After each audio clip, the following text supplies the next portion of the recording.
एक लड़का एक घायल भेड़िए को रस्सी से काबू में करता है और सावधानी से उसका मुंह बांध देता है। फिर कुछ जंगली घास काटकर उसे रगड़ रगड़ कर एक तरह का देसी मरहम बनाता है और भेड़िए के घाव पर लगा देता है। सब कुछ करने के बाद वो उसे उठाकर गुफा के अंदर ले आता है। उस रात ठंड अचानक बहुत बढ़ जाती है। लड़का लकड़ी रगड़कर आग जलाने की कोशिश करता है, लेकिन कई बार कोशिश करने के बाद भी नाकाम रहता है। आखिरकार वो हार मान लेता है और पूरी रात ठंड में ही गुजार देता है। सुबह सूरज की रोशनी उसके चेहरे पर पड़ती है और वो धीरे धीरे आंखें खोलता है। सामने मही भेड़िया उसे घूर रहा होता है, लेकिन वो घबराता नहीं, बस पत्थर के बर्तन में पानी डालकर उसकी तरफ बढ़ा देता है। शायद लड़के की नीयत समझकर भेड़िया बिना किसी शक के पानी पी लेता है। अगले कुछ दिनों तक चोट की वजह से लड़का शिकार नहीं कर पाता। वो छोटे मोटे कीड़े खाकर ही अपनी जान बचाता है, लेकिन उसे समझ आ जाता है कि ऐसे ज्यादा दिन नहीं चल सकता। आखिरकार वो शिकार पर निकलने का फैसला करता है। गुफा से निकलते ही उसे एक जंगली खरगोश दिख जाता है। मौका देकर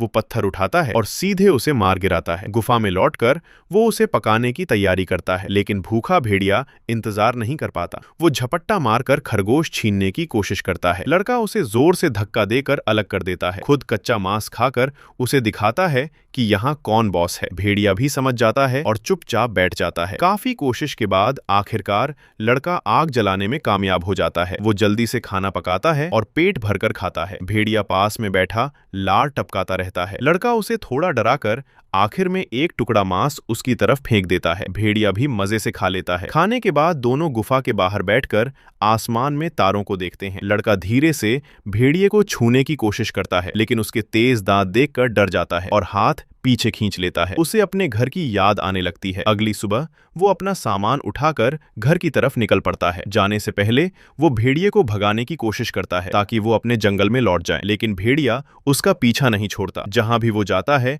भेड़िया चुपके से पीछे पीछे आता रहता है। जैसे ही लड़का मुड़कर देखता है वो मासूम बनकर बैठ जाता है। एक दिन भेड़िया अचानक उसकी तरफ दौड़ता है। असल में उसने नीचे कुछ जंगली सूअर देख लिए थे। कई दिनों से भूखा होने की वजह से वो खुद को रोक नहीं पाता और उन पर हमला कर देता है, लेकिन लड़का अनुभव की कमी से मौका गवा देता है और शिकार भाग जाता है। भेड़िया उसे नाराज होकर घूरता है, जैसे कह रहा हो सीखो थोड़ा। धीरे धीरे दोनों की समझ बढ़ती है। अब भेड़िया शिकार करता है और लड़का खाना पकाता है। एक रात वो भेड़िए को भगाता नहीं, बल्कि उसे एक नाम देता है, अल्फा। अब दोनों की टीम वर्क कमाल की हो जाती है। बड़े बड़े शिकार भी आसानी से पकड़ लेते हैं। लेकिन एक रात अचानक एक जंगली भेड़िया सामने आ जाता है। लड़का भाला उठा लेता है, लेकिन अल्फा उसके पास जाकर जैसे उससे बात करता है और वो भेड़िया बिना लड़े चला जाता है। तब लड़के को समझ आता है अल्फा का असली घर तो यही है। भारी मन से वो उसे वापस जाने देता है, लेकिन वो उसे भूल नहीं पाता। कुछ दिन बाद सफर के दौरान उसे फिर से अल्फा दिखाई देता है। वो खुश होकर उसकी तरफ दौड़ता है, लेकिन ध्यान नहीं देता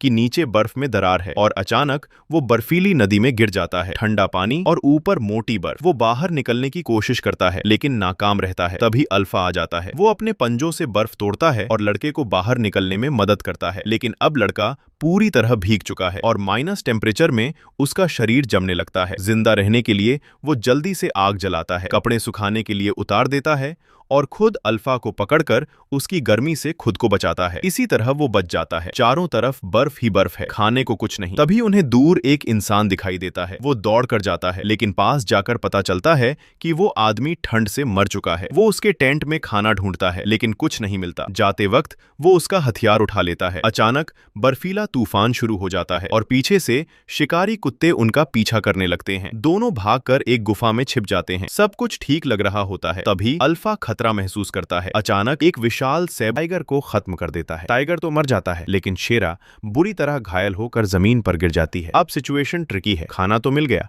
लेकिन बिना इलाज के शेरा ज्यादा देर जिंदा नहीं रह पाएगी। करण समझ जाता है कि बेस्ट ऑप्शन यही है कि उसे वापस अपने ट्राइब ले जाकर इलाज कराया जाए। भयंकर बर्फबारी के बीच एक इंसान और उसका साथी भेड़िया घर की तरफ निकल पड़ते हैं। रास्ते में उसे पत्थरों पर बने अपने लोगों के निशान मिलते हैं। इसका मतलब वो सही दिशा में है और घर अब दूर नहीं। लेकिन मुश्किल यहीं खत्म नहीं होती। शेरा की हालत और बिगड़ने लगती है और वो बर्फ में गिर पड़ती है। अपने सबसे कीमती साथी को बचाने के लिए करण बिना सोचे समझे उसे अपनी बाहों में उठाता है और आगे बढ़ता रहता है। लंबी और थकाने वाली जर्नी के बाद आखिरकार उसे अपना ट्राइब दिखाई देता है। वो चाहता है कि शेरा को बता सके हम घर पहुंच गए, लेकिन तब तक वो बेहोश हो चुकी होती है। बिना समय गवाए वो उसे लेकर ट्राइब के अंदर पहुंचता है। सभी लोग उसे देखकर हैरान रह जाते हैं। किसी को यकीन ही नहीं होता कि वो अभी तक जिंदा है। उसका पिता दौड़कर उसे गले लगा लेता है। फिर वो इशारा करके शेरा की तरफ ध्यान दिलाता है। जब उसे होश आता है तो पता चलता है कि शेरा अब खतरे से बाहर है। लेकिन तभी ट्राइब की बुजुर्ग महिला कुछ अजीब नोटिस करती है। वो शेरा की पूंछ के पास देखती है और वहां से एक छोटा सा न्यू बॉर्न वुल्फ बाहर आता है। ये देखकर सभी दंग रह जाते हैं। तभी करण को सच्चाई समझ आती है। शेरा पूरे समय प्रेग्नेंट थी। अगर उसने उसका साथ न दिया होता तो शायद वो कभी घर वापस नहीं पहुंच पाता। उसके मन में शेरा के लिए गहरी ग्रैटिट्यूड भर जाती है। समय बीतता है, मौसम बदलता है और आखिरकार स्प्रिंग आ जाता है। आगे आने वाले दिनों में शेरा फिर से उसके साथ शिकार पर निकलती है। इस बार सिर्फ एक साथी नहीं बल्कि फैमिली बनकर।